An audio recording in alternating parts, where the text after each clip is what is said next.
Good morning, everybody. Again, my name is Anmol Saxena. I'm the CEO and founder of Ashva Wearable Technologies, a startup, like sir has already told you, is a startup that has developed sensor-based assessment technologies for fit knees and fit muscles for knee function and muscle strength assessment. Now, being an entrepreneur in the field of physiotherapy has given me this wonderful opportunity to be right at the junction of technology and physiotherapy. Technology is something that I'm extremely, immensely passionate about, more specifically in electronics engineering, and you will probably see a little bias towards physical products in the coming presentation.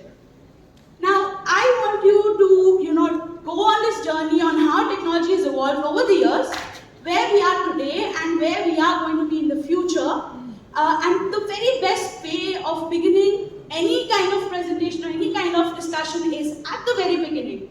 So we are kind of transcending some 5,000 years ago. We have reached ancient Greek, which is basically the birthplace of the most famous sporting events, the Olympic Games. Now, if you were a physiotherapist back then, you would not have all these fancy technologies. What if your athlete tripped over a tree root and, for example, fractured his humerus? What are you going to do? You don't have POP, you don't have 3D printed fracture technologies. The very fundamental thing that you'll basically be doing is taking this bandage made of linen, dipping it in oil and cerate, and then just, packaging the broken location. And the very next thing that you'll probably be doing is strapping your patient to bed. This is basically a wooden bed for almost a week of time. Now, as ridiculous as that sounds, that was the very first fracture technology. Today, of course, we have people with fractures.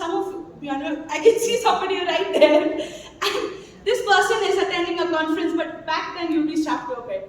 So we kind of fast forward to ancient China because there was this huge burst of healing technologies.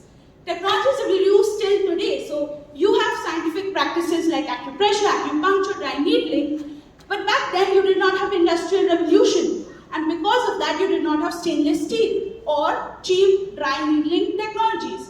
So what would you use as a physiotherapist back then? You'd probably be using thorns from medicinal plants, you'd be using, your bamboo sticks, your fish bones, and that would form the very first form of healing therapy, the technology behind healing therapy. Now, physiotherapy as a domain really found recognition when, at the cusp of Renaissance period, when physicists like Hippocrates and Galen kind of deciphered the difference between blood vessels and nerves and muscles.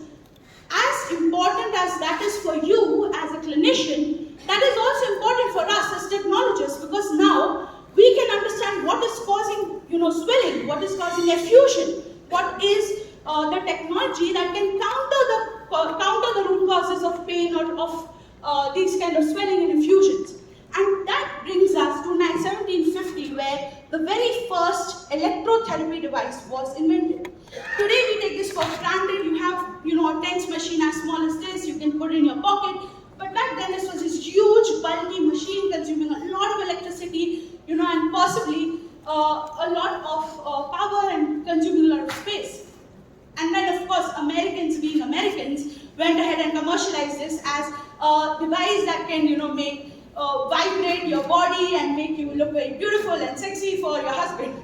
So another probably a bit, more honorable American gentleman is Franklin Roosevelt. So he was a patient of polio, and at Warm Springs, he underwent a lot of extensive physiotherapy and hydrotherapy, in exercise therapy. So when he became the president of the United States, that's when he really laid the cornerstone of physiotherapy as a profession and a domain. Now again, in around 1920s, when this part happens, this is a huge deal for the community of physiotherapy, but also for startups like us. Because as the demand, as the awareness in patients, as the awareness in common public starts increasing, the domain of clinicians, of young medicinal students coming into physiotherapy starts increasing. And when that happens, technology has a chance to disrupt the field. So now we are going to move into the present. Where are we today? What are we experiencing? What can we anticipate in the next decade or so?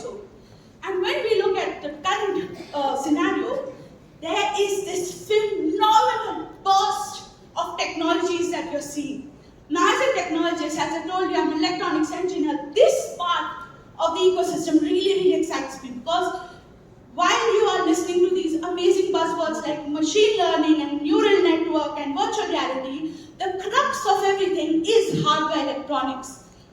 And today, you have GPUs and CPUs which are as tiny as 2 nanometers. So the 2 nanometer transistor technology really allows us as technologists to enable this powerful computation that has never been seen before, allowing extensive memory to come into a tiny chip, allowing a lot of efficiency in terms of power, making things portable, making things compact, making things affordable. You have nanotechnology where literally people are using an atom and trying to understand the movement of an electron, in the positive or the negative axis. And with Richard Feynman, the amazing mechanics, with his findings in the field of nanotechnology, in the field of quantum computing, 1 plus 1 is not equal to 2 anymore.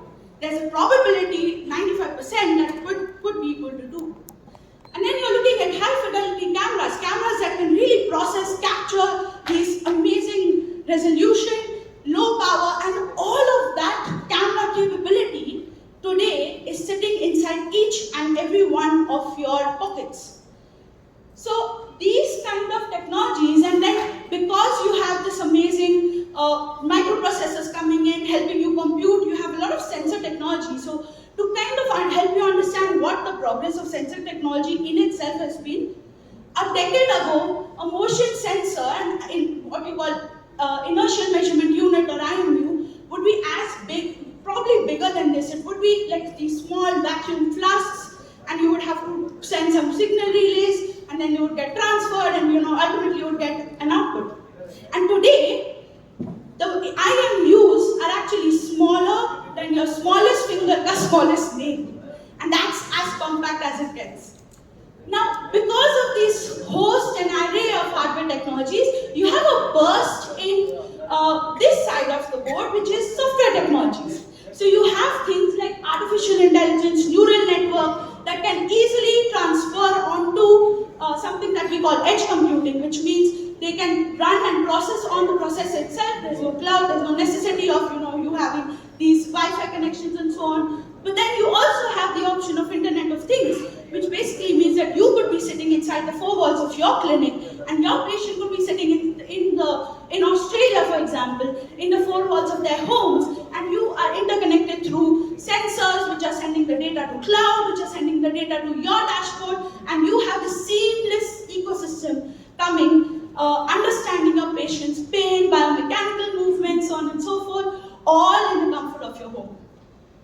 So when we talk about buzzwords, artificial intelligence is something that you've really started understanding or listening to a lot. So I wanted to take a moment and just help you understand what really is artificial intelligence.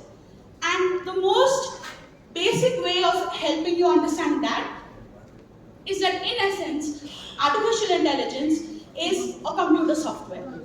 Now, this computer software is something that software engineers train through data and through experience. It's like a baby. If you tell the baby this is a dog and that's a cat, over a period of time of making error, trial and error, the baby starts understanding this is a dog and this is a cat. Okay? So it's as simple as that. Now, how that plays into our roadmap in the current scenario is something that I'll help you understand soon. But for sake of simplicity, I have just categorized technology applications into assessments, diagnostics, and rehabilitation. Okay. So when we come to assessments, you've already been seeing these amazing, accurate, high resolution equipment that you have for multi-joint sport assessments, for things like your muscle strength assessments in form of spinal dynamometry or isokinetic dynamometry. You have computer visions where labs as big as this hall will probably be equipped with amazing high quality cameras, and you can capture the subtle muscle activation and the movement of the human body. But these are obviously a little bulky, available in high-end hospitals, and so the new era is going to be all about wearable systems. So when you talk about wearable systems, you're looking at, as I mentioned, these tiny sensors that can be incorporated into handy, portable, wearable devices, and you can very accurately and easily capture the movement and the force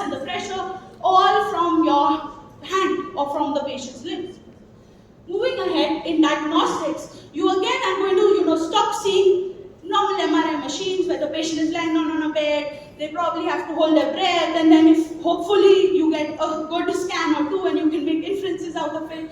All of that is now being replaced because of high-end technologies like your cameras and your machine learning algorithms with functional MRIs, functional CT scans, computer vision-based posture analysis, and they give you very detailed, very accurate, comprehensive reports which you can use to make your diagnostics. But another amazing, fascinating thing that's also going to start coming in, especially it has already started penetrating your neural related cases, is AI radiology. So during the COVID-19, what happened was that the number of radiologists were way lesser than the number of patients who wanted HDCT scans.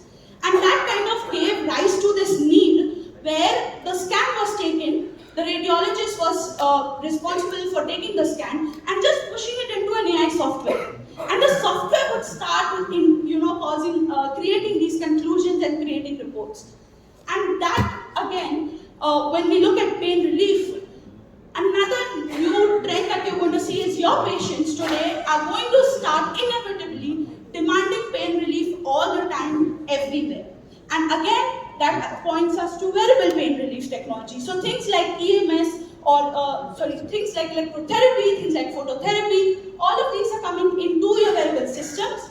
But not only that, this is a very fascinating thing I would like to share with you. It's a very latest technology made by Boston, nano pain antennas, which is basically this patch of gold, or more technically nano Orium, and you put that on the muscle that you have pain on.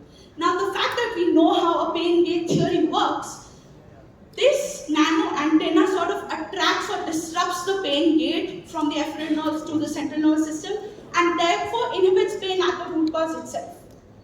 A few things in rehabilitation. Today, the smartphone has become one of the most powerful, most iconic tools that any medical practitioner and a physiotherapist can really have.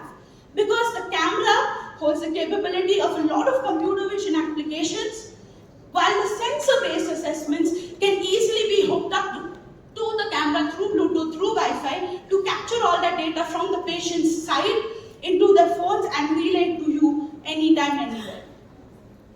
Moving forward, you have also started listening a lot about virtual reality, augmented reality. What this basically means is that the patient can very simply wear a goggle or a glass, and they get transferred to this digital era where they can play games, they can be, sitting in Bangalore, they can be playing or, riding a motorcycle in Paris, for example, and that allows patients to get more adherent, more motivated, more engaged, probably even addicted, just like we are today to normal games. So that is, addiction to physiotherapy is something that is new, but that is very much possible with technology. And then looking at exoskeleton systems, you have these assistive robots that will help you perform physiotherapy on patients who cannot walk, who cannot move their arm beyond a certain degree, so on and so forth. Now, if this is the current, what do you think the future is going to be? This is something that is very, very, very, very exciting for somebody like me, and I'm sure for all of you as well. What will you be doing in the future? What are you going to be interacting with the future? What have you signed up for? So before we get to that stage, I want you to understand three things very, very carefully. First, the number of patients in the world is going to be 9.1 billion by 2040. And there's just going to be like 1.8 million of you, which means there's going to be one physiotherapist to 5,000 patients per year. Second, because of all these advancements in genomics, in DNA synthesizing, in even the field of aging and longevity in terms of stem cell therapy and rejuvenation therapy, ultra-geriatric is going to be the new buzzword. This means that people will easily live up to 120 and 150-year-old, and 80 and 90 that we call geriatric today is basically going to be the new middle age. Third, as long as human beings work and eat and play and age, the need for physiotherapy is inevitable, which also means that the opportunity for technology to assist you much more than before, integrate into clinical practice more than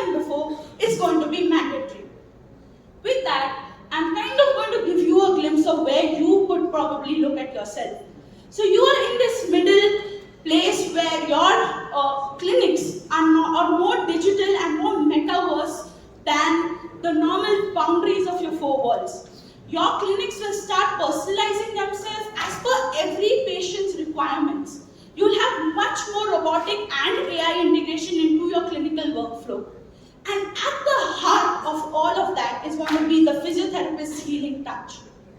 So the kind of wearable systems that you are imagining today with electronics and sensors is basically going to transcend into living wearable technologies, where orthotics like a sling or a kneecap is going to basically move away from your textile into bacterial incorporated devices.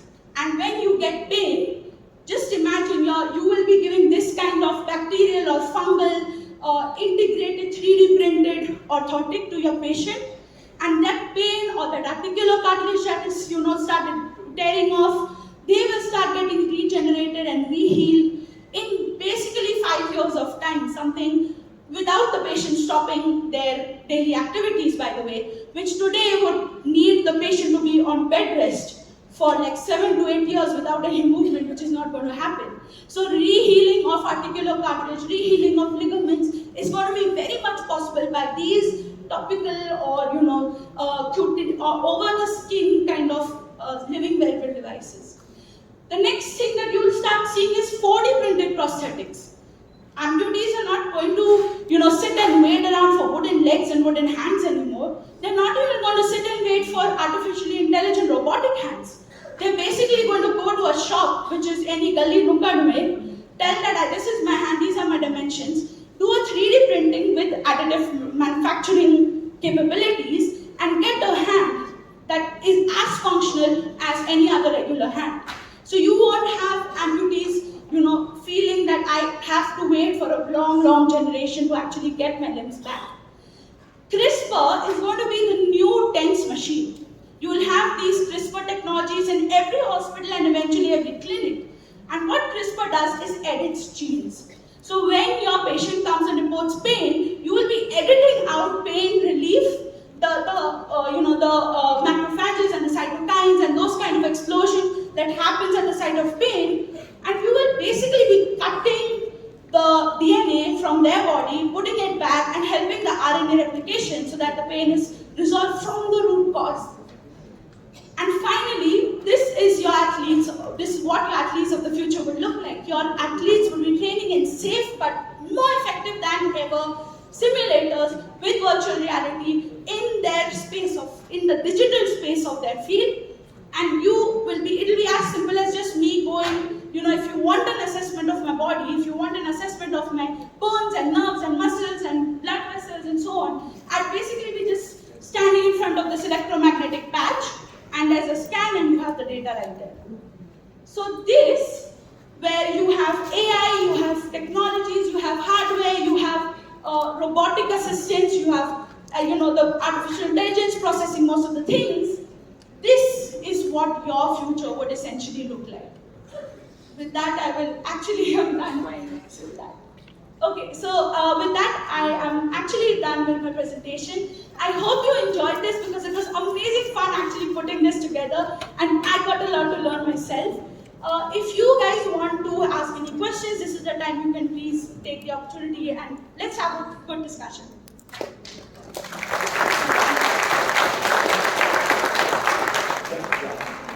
Thank you very much, and thank you, Anmol. There's the Ashva Wearable Technologies stall exactly at the opposite of the venue. Please do visit and support Ashva Wearable Technologies. And I would now request our chairs to please give a token of memento to Anmol.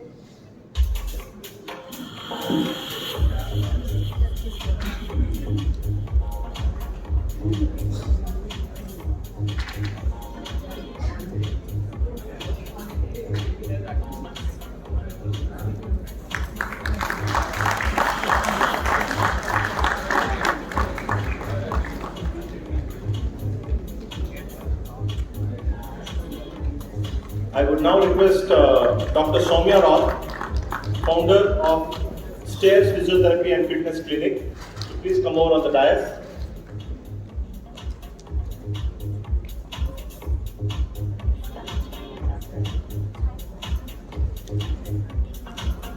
Welcome, sir.